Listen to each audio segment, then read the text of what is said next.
प्यार मोहब्बत सब दुनियादारी है।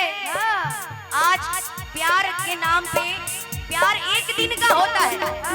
विश्वासी प्यार हम लोगों के माता पिता ने किया है जो निभा रहे हैं, पर आजकल का प्यार आज मुलाकात कल हेलो हेलो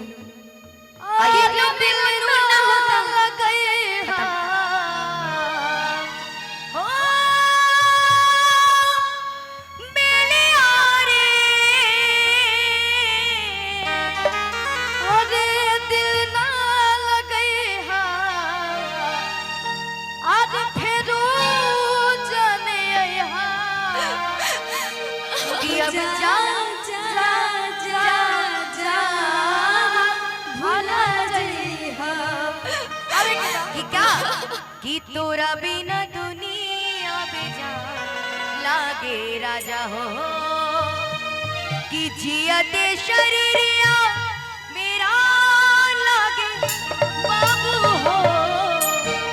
हे तोरा बिना दुनिया बेजान लागे राजा हो। कैसे हो? दिल ना लगे फेरो चले दिल ना लगे फेरो चले अब जा जा जा जा भुला नहीं हो। अब जा जा जा जा जा जा जा भुला नहीं हो। दिल ना लगे फेरो चले दिल ना लगे फेरो चले अब जा जा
कि प्यार नहीं खेली खल हाथ के लकीर में, उम्र नहीं के प्यार नहीं खुद तकदीर में जा।